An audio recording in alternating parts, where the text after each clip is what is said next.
신 하나님, 오늘 이 시간 주의 말씀을 듣기를 원합니다. 선포되어지는 말씀이 나에게 주시는 말씀임을 깨닫고 아멘의 은혜를 누리게 하시고, 무엇보다도 우리의 삶을 지탱하는 힘이, 나를 이끌어 나가는 힘이 하나님의 말씀이 되게 하여 주시옵소서.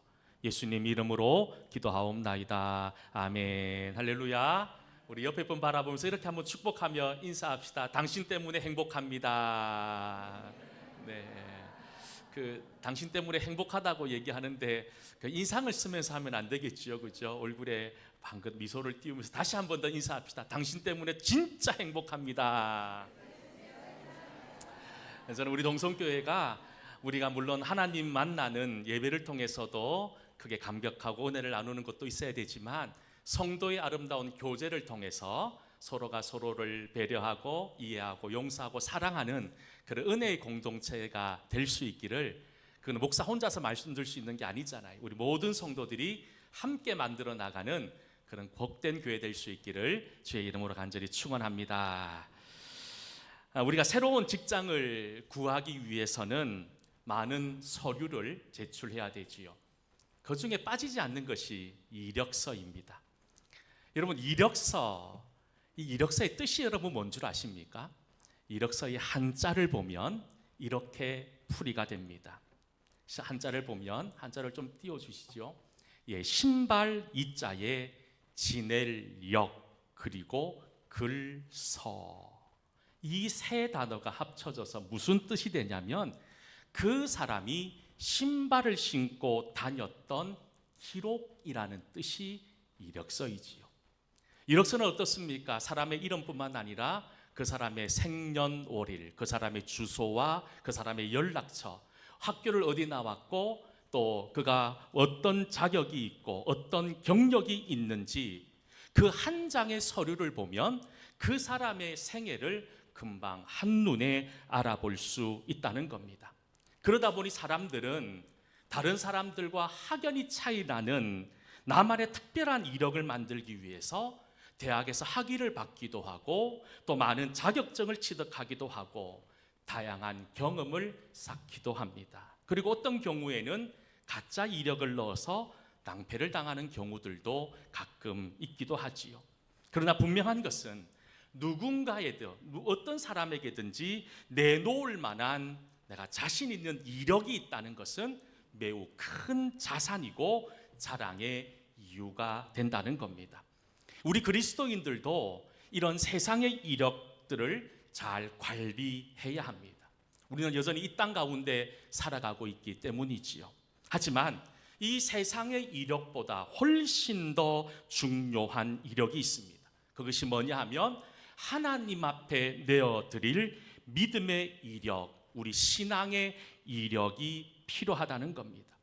이력서가 그 사람의 생애를 기록하고 있는 것처럼, 우리가 마지막 날 주님 만날 때 주님 앞에 보여드릴 우리 믿음과 신앙의 이력서는 이 세상의 이력서와는 비교할 수 없을 만큼 중요하지요.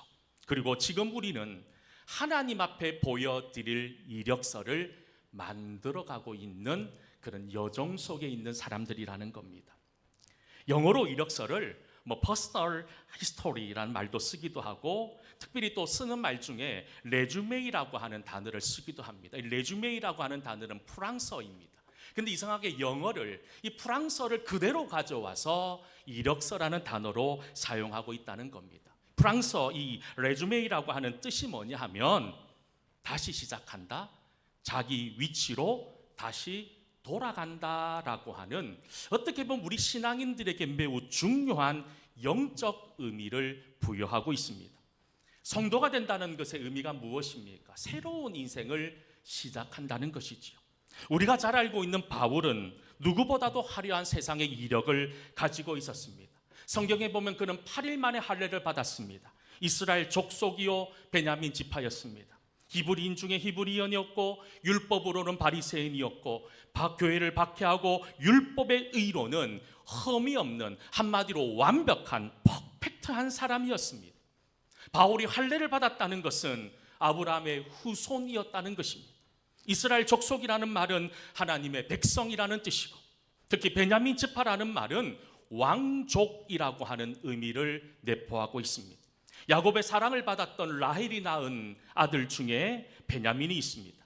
이 베냐민 지파에서 이스라엘 초대 왕인 사울 왕이 나왔지 않습니까? 이처럼 바울은 베냐민 지파 출신이라고 하는 자부심과 긍지를 가지고 있는, 한마디로 그의 가문은 뼈대 있는 가문이었습니다.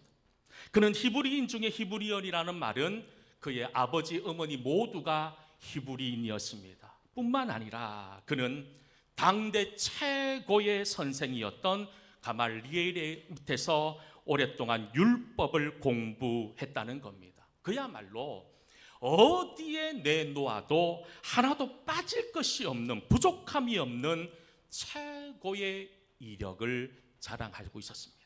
하지만 바울이 부활하신 주님을 만난 이후에 그가 그토록 자랑했던 이 세상의 화려한 이력을 모두 뒤로하고 완전히 달라진 인생, 달라진 삶을 살기 시작하지요. 그러면서 고린도후서 5장 17절에 어떤 말로 고백합니까? 함께 이 말씀 읽어볼까요? 그런즉 누구든지 그리스도 안에 있으면,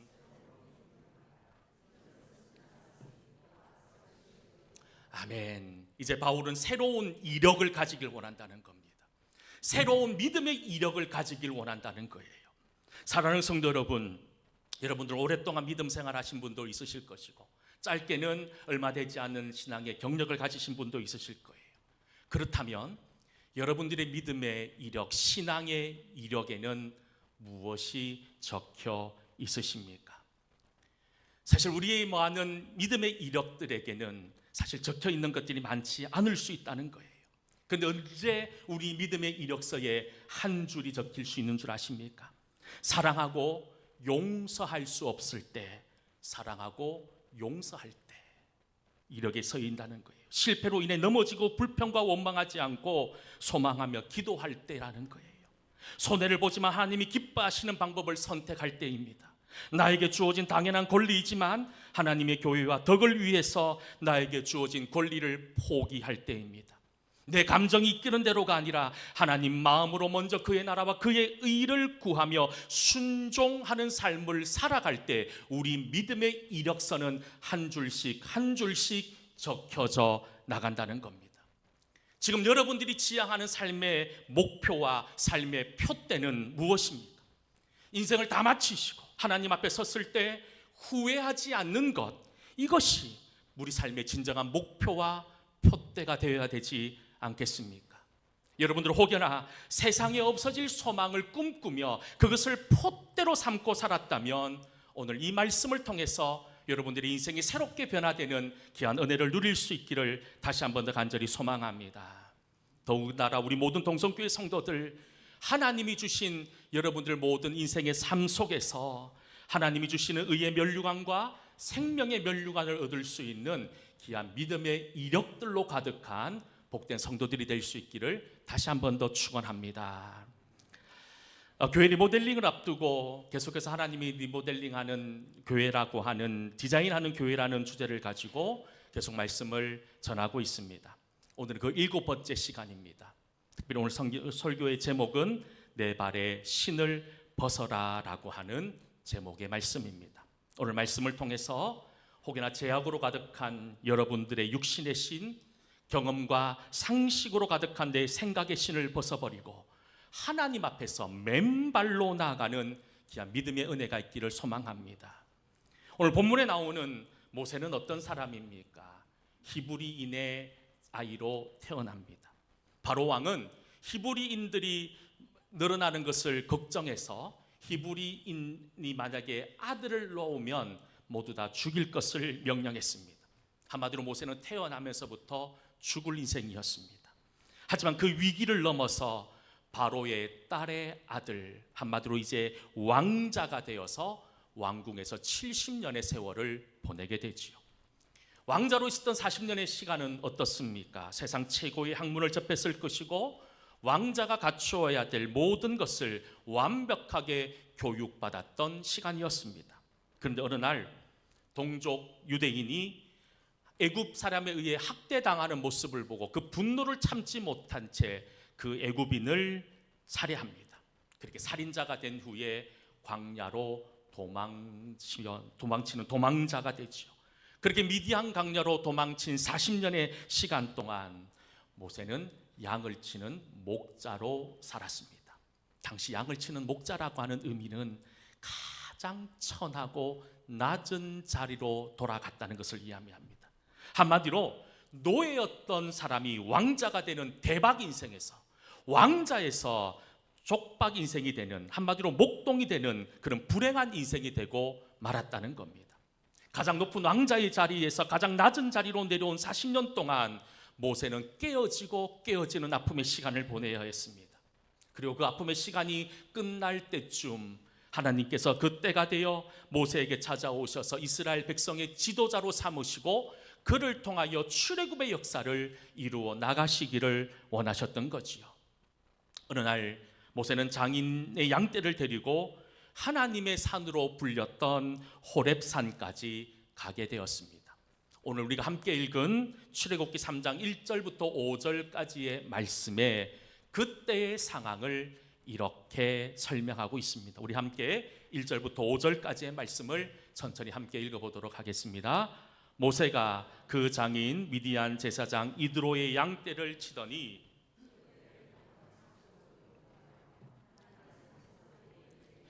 여호와의 사자가 떨기나무 가운데로부터 나오는 불꽃 안에서 그에게 나타나시니라. 그가 보니 떨기나무에 불이 붙었으나 그 떨기나무가 사라지지 아니하는지라. 이에 모세가 이르되 내가 돌이켜 가서 이 큰 광경을 보리라. 떨기나무가 어찌하여 타지 아니하는고 하니 그때에 여호와께서 그가 보려고 돌이켜 오는 것을 보신지라. 하나님이 떨기나무 가운데서 그를 불러 이르시되 모세야 모세야 하시매 그가 이르되 내가 여기 있나이다. 하나님이 이르시되 이리로 가까이 오지 말라. 내가 선 곳은 거룩한 땅이니 내 발에서 신을 벗으라. 모세는 호렙산에서 평소 때 보지 못한 떨기나무가 타는 장면을 보게 됩니다. 그곳에 하나님의 사람을 보게 되고 하나님을 만나게 됩니다. 근데 그때 하나님께서 모세에게 다짜고짜 내가 선 곳은 거룩한 땅이니 내 발에서 내 신을 벗으라라고 말씀하셨다는 겁니다. 사실 성경을 보면 하나님께서 내 발에 신을 벗어라라고 하는 말씀을 들은 사람은 모세 한 사람이 아니라 바로 우리가 잘 알고 있는 여호수아에게도 동일한 말씀을 주셨습니다. 모세의 죽음 이후에 요단강을 건너고 가나안 정복을 위해서 여리고성 전투를 준비하고 있는 여호수아에게 하나님의 사자가 내 발에 신을 벗으라라고 말씀하지요. 여호수아 5장 15절 말씀에 보면 이렇게 성경은 기록합니다.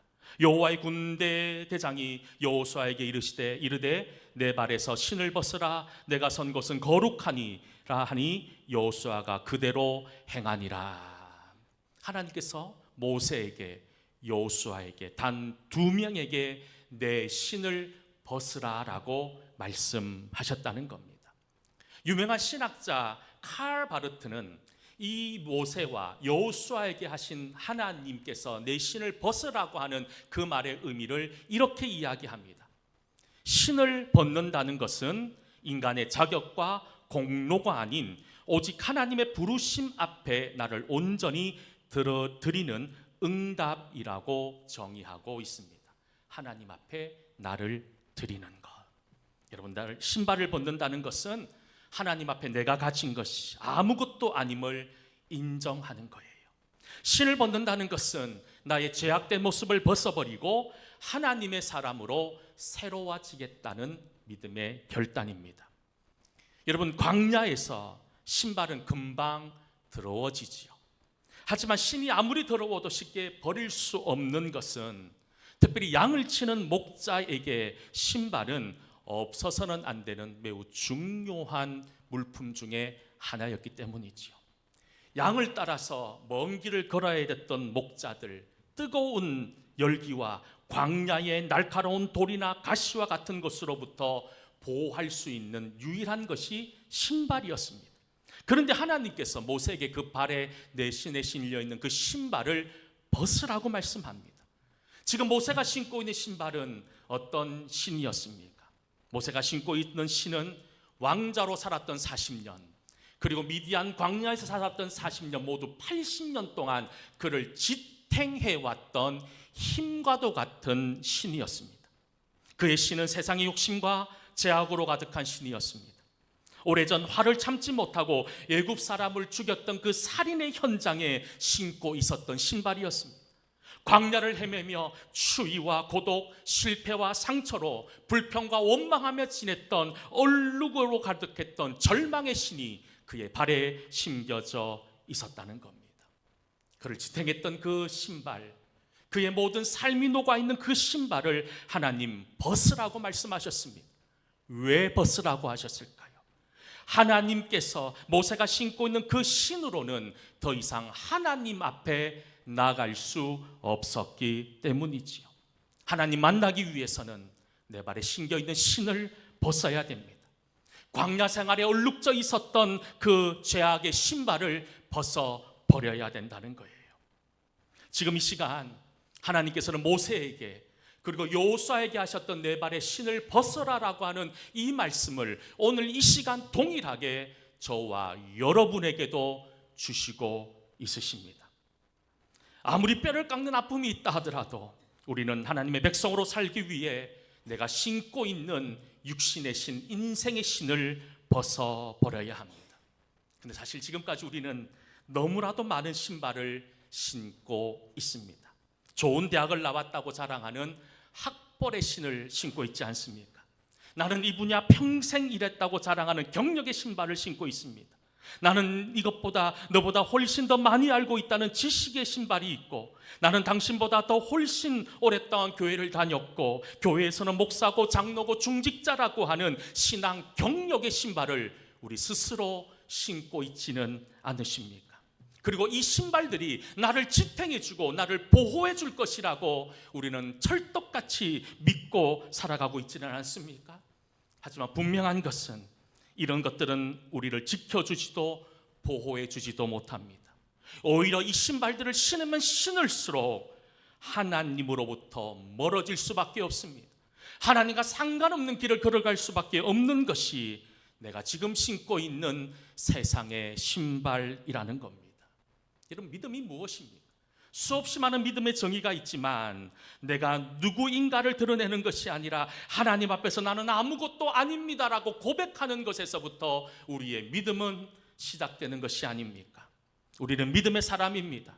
그렇다면 지금 그토록 지금까지 중요하다고 생각했던 그 모든 세상의 신들을 벗어버리셔야 합니다. 그리고 혹여나 아직 그 신발을 여전히 신고 있다면 지금 이 시간 우리가 그 신발들을 내려놓을 수 있는 믿음의 결단들이 일어나야 될 줄 믿습니다. 앞에서도 말씀드렸지만 바울은 수많은 신발들을 신고 있었습니다. 혈통의 신발, 학식의 신발, 종교적 열심의 신발들을 벗어버리지 못한 채 하나님과 상관없는 엉뚱한 길을 걸어갔지만 그것이 마치 복받는 사람의 길이라고, 믿음의 사람의 길이라고 생각하고 살았던 그의 인생 아니었습니까? 그런데 그가 주님을 만나고 주저없이 그 인생의 신발들을 내버렸다는 거예요. 그러면서 빌립보서 3장 7절에서 8절에 이렇게 고백하고 있는 겁니다. 우리 같이 한번 빌립보서 말씀을 함께 읽어봅시다. 그러나 무엇이든지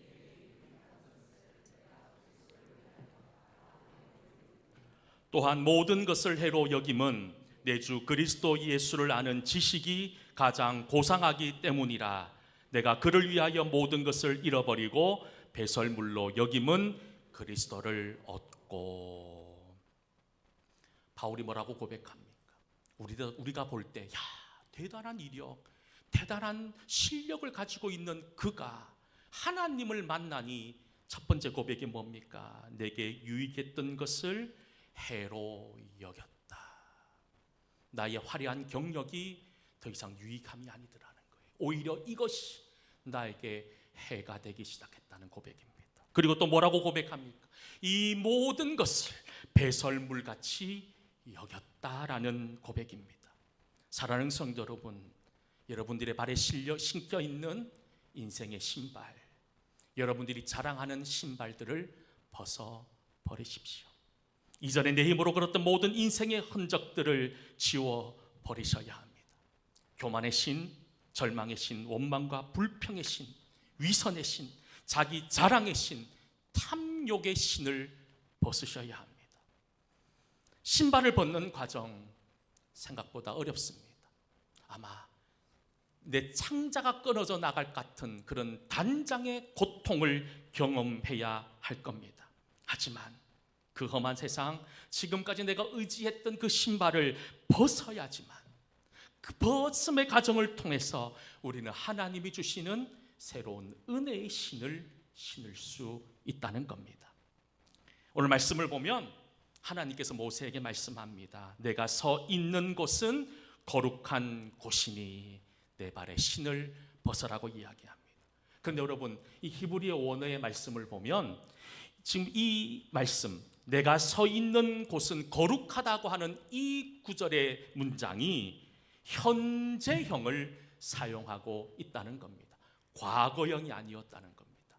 다시 말해 이 말씀의 의미는 지금 모세가 서 있는 그 땅은 예전에 모세가 지나갔던 수많은 땅들, 한마디로 지극히 평범한 그런 땅 중에 하나였다는 겁니다. 그런데 지금 이 시간 하나님께서 그 땅을 거룩한 땅이라고 말씀하는 이유가 무엇이었을까요? 우리가 기억해야 됩니다. 하나님께서 떨기나무 가운데 불꽃으로 임하셨습니다. 그리고 그 임함의 역사와 함께 모세가 그의 발에 신을 벗을 때 그 땅이 거룩한 땅으로 변화되고 새로워진다는 겁니다. 마태복음 16장 24절 말씀에 보면 예수님께서 제자들에게 이렇게 얘기합니다. 예수께서 제자에게 이르시되 누구든지 나를 따라오려거든 자기를 부인하고 자기 십자가를 지고 나를 따를 것이니라 라고 말씀하고 있습니다. 유대인들은 오래전부터 하나님은 예루살렘, 특별히 예루살렘에 있는 성전 안에 거한다고 믿었습니다. 맞습니다. 하나님은 성전 안에 거하시는 분입니다. 그런데 여러분, 착각하지 마시기 바랍니다. 하나님은 성전 안에만 머무시는 분이 아니라는 겁니다. 하나님께서는 믿음의 조상 아브라함이 하란에 있을 때도 하란 가운데 하나님께서 함께 하셨고, 그가 애굽으로 피난 갔을 때, 도망갔을 때, 그가 죄악의 길을 걸어갈 때도 하나님은 아브라함과 함께 하셨다는 겁니다. 애굽에서 요셉과 그리고 모세와 함께 계셨고, 하나님께서는요, 여러분, 처음부터 끝까지 아니 계신 곳이 없으셨다는 겁니다. 그런데 그렇다면 하나님이 계신 모든 것은 거룩한 땅이 되어야 되지요. 그런데 안 그렇더라는 겁니다. 하나님은 이 땅에 계시지 않은 곳이 없음에도 불구하고 이 땅은 여전히 죄악 가운데, 여전히 하나님으로부터 멀어진 세상 가운데 살아가고 있습니다. 그런데 언제 거룩한 땅으로 변화될까요? 하나님의 임재는 언제든지 가능합니다. 언제든지 유효합니다. 그런데 우리의 신발을 벗을 때, 내 발에 신겨 있었던 세상의 신발을 벗는 그 순간, 그 믿음의 결단을 통해서 내가 있는 지금 이곳이 거룩한 땅으로 새로워질 수 있는 겁니다. 여러분들의 가정에 하나님이 함께 하십니다. 그런데 왜 하나님의 역사가 일어나지 못하는 줄 아십니까? 여러분들의 신발을 벗지 않았기 때문입니다. 우리는 예수 그리스도의 이름으로 모인 교회 공동체, 동성교회라는 이름으로 모인 한 성도입니다. 교회 안에 어려운 면들이 있습니다. 왜냐하면 우리가 여전히 신고 있는 세상의 신을 벗지 못했기 때문 아닙니까? 이 나라와 민족은 하나님이 역사하는 나라였습니다. 그런데 왜 이 나라가 이렇게 변질되고 이렇게 어려워졌습니까? 하나님 앞에 우리의 세상의 신을 벗어던지지 못했기 때문이 아닙니까? 결국 하나님이 문제가 아니었다는 겁니다. 하나님이 문제가 아니라 바로 내가 문제였다는 거예요. 아버지로서 내가 신발을 벗지 못했던 거예요. 어머니로서, 교회의 직분자로서, 이 나라 대한민국 국민으로서 내가 하나님 백성다운 믿음의 길이 아닌 세상의 신을 신은 채 정말 예수 믿는 사람 척하며 살았기 때문에 이 땅 가운데 하나님의 역사가 일어나고 있지 않은 것이 아닙니까? 사랑하는 성도 여러분, 결국 문제는 나에게 있는 거예요. 나에게 있는 겁니다. 오늘 주님께서 저를 포함한 우리 모든 성도들에게 내 발에 신을 벗으라고 말씀합니다. 제가 말씀을 준비하면서 내 발에 벗어야 될 신발이 뭔가 오랫동안 고민하고 정말 하나님 앞에 하나님 정말 이 신발 벗어버릴 수 있게 해달라고 기도했습니다. 여러분, 이것은 쉬운 일이 아닙니다. 정말로 내 뼈를 깎는 아픔, 내 창자가 끊어져 나갈 것 같은 고통을 통해서 우리는 내 신발을 벗어내버릴 수 있는 겁니다. 특별히 우리가 교회 리모델링을 앞두고 내 신발을 벗는 은혜의 과정들을 통해서 우리 교회만 새롭게 리모델링 되는 것이 아니라 우리 성도들 또한 함께 리모델링 되어서 하나님이 기뻐하는 우리가 서 있는 모든 곳이 하나님의 거룩한 전으로 바뀔 수 있는 귀한 은혜의 사람들이 모두 다 될 수 있기를 주의 이름으로 간절히 축원합니다.